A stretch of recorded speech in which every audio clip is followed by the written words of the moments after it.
Moi, des fois, quand je parle du diabète, j'ai l'impression que je parle chinois. J'ai envie que les gens connaissent un petit peu plus ce que c'est et que peut-être derrière, j'ai moins de questions par rapport au diabète, quoi, parce que c'est un peu fatigant.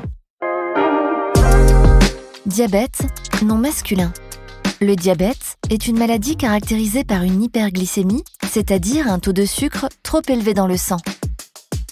Mais peut-on vraiment résumer une maladie qui touche des millions de personnes et qui dure toute une vie en une définition ? Aujourd'hui dans Mon diabète à moi, Romane, 18 ans, nous raconte son diabète et son combat de tous les jours pour faire connaître sa maladie. Bienvenue dans Mon diabète à moi, le podcast qui donne la parole aux jeunes diabétiques. Alors, j'ai été diagnostiquée diabétique en 5e, donc je devais avoir 11 ou 12 ans.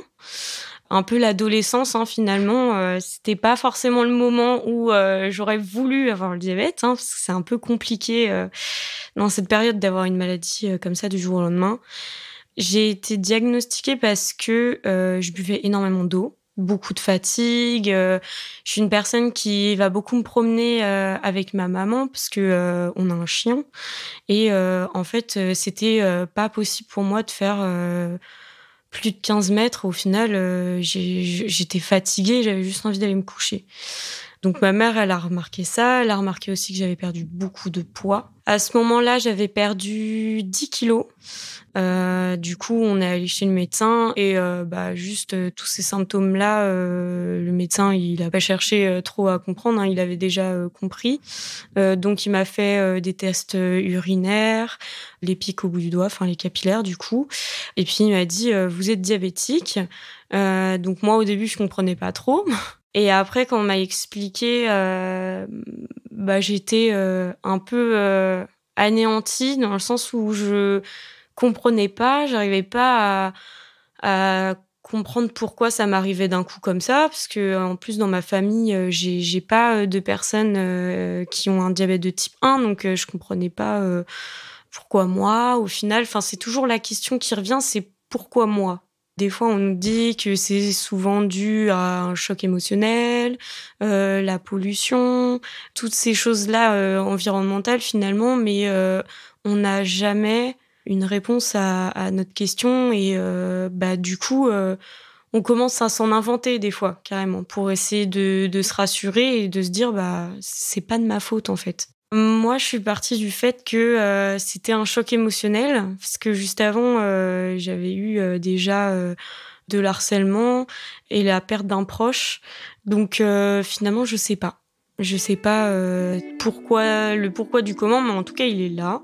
Et maintenant, faut vivre avec.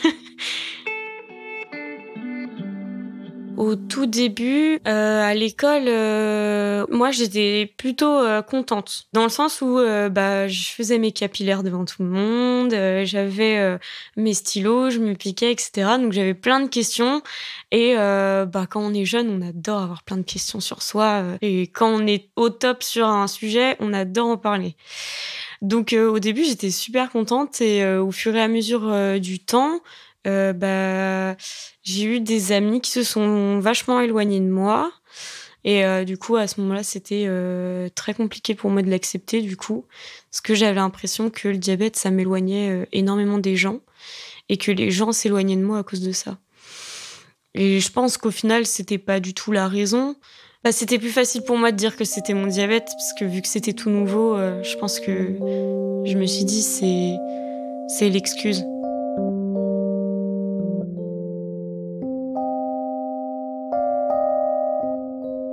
Un an après mon diagnostic, je suis passée sous pompe. C'est collé à la peau en fait constamment. Donc les questions, on les a. Et en fait, j'essaie de le cacher au début le plus possible parce que j'aimais pas. D'ailleurs, c'est pour ça que je pense que ma saison préférée à cette époque-là, c'était l'hiver. Parce que du coup, je pouvais mettre que des manches longues, personne me posait de questions et j'étais tranquille. Et je me suis dit que ça servait à rien d'essayer de le cacher à chaque fois et de me prendre la tête pour rien. Mais toi, comme t'es vraiment, tu l'auras toute ta vie et de toute façon, tu pourras rien y changer. Donc, autant susciter l'intention des gens que, de les effrayer ou alors d'essayer de le cacher le plus possible et ne pas, faire connaître le diabète, en fait, au final. À partir du moment où je l'ai accepté, ça a changé, beaucoup ma vision des choses, par rapport au diabète. Avant, je le voyais vraiment comme, une maladie, un handicap, quelque chose de lourd, en fait, qui est insupportable, et maintenant, en fait, je l'accepte de plus en plus et je me dis que, en fait, si je l'avais pas, j'aurais pas évolué comme j'ai évolué maintenant. Le fait d'avoir une maladie, ça apporte énormément de maturité et de, recul, surtout sur la santé, hein. Moi, je sais que maintenant, quand je suis malade, je prends beaucoup plus soin de moi. Je connais beaucoup mieux mon corps. À chaque fois que je ressens une sensation, que je comprends pas, je regarde directement ma glycémie et la plupart du temps, c'est flagrant. Soit je suis en hyper, soit je suis en hypo. Mon diabète, c'est, la petite tortue. Je l'ai appelé comme ça parce que, la première année où j'ai eu, mon diabète, j'ai fait un voyage, au Mexique avec mes parents et mes sœurs et il se trouve que j'ai vu une tortue de mer dans un lagon, alors que c'est très rare en plus, hein, du coup, je lui ai donné un nom pour arrêter, de l'appeler, mon diabète. Au lieu, de ça, j'appelle, ma petite tortue. Il y a beaucoup de choses qui m'énervent, par rapport au diabète aussi, hein. Il y a des choses positives, mais on a quand même des côtés négatifs, hein. Les côtés négatifs, c'est souvent les personnes qui sont pas informées. C'est répétitif, c'est dur, c'est énervant et c'est fatigant des fois d'avoir tout le temps les mêmes questions. Déjà, juste au quotidien, on porte, des dispositifs, hein, les capteurs, les pompes et cetera, c'est plus ou moins voyant. J'ai souvent, le truc, c'est un patch, contraceptif ou, c'est un patch pour arrêter de fumer, ou il y en a qui le savent en fait et qui me disent, c'est pour, le diabète et cetera, donc je dis: «Oui». Après des fois, il y a d'autres personnes, qui le prennent un peu plus, mal et qui pensent que c'est, un capteur, pour les personnes, qui sont dépendantes, de drogue ou de choses comme ça, donc des fois, ouais, des fois j'ai des regards, malveillants et c'est pas agréable, tous les jours. Je fais abstraction. Après, dans ces moments-là, j'aimerais plus que les gens viennent me voir et me posent, la question, au lieu de passer pour, une personne qui se drogue alors que c'est pas du tout le cas en fait, c'est vraiment, mes soins.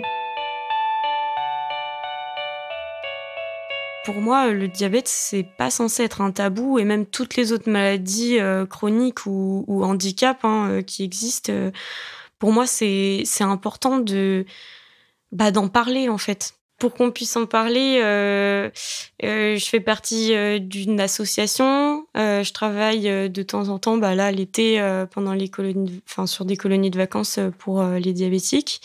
Ça s'appelle l'AJD, l'aide aux jeunes diabétiques, où, on prend en charge, des enfants, ayant un diabète, du coup, et c'est vrai que, on en parle, de plus en plus. J'ai un compte Instagram et TikTok aussi où, je parle, du diabète.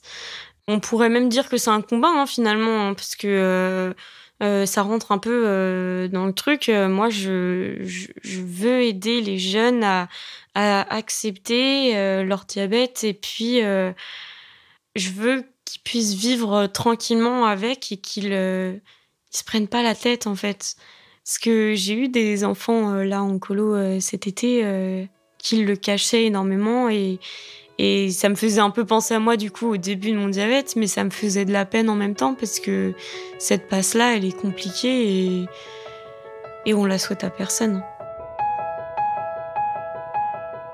Mon plus gros souhait, ça serait que, les gens, mais tout le monde sache ce que c'est et qu'on soit plus considérés comme, des personnes, bizarres et étranges.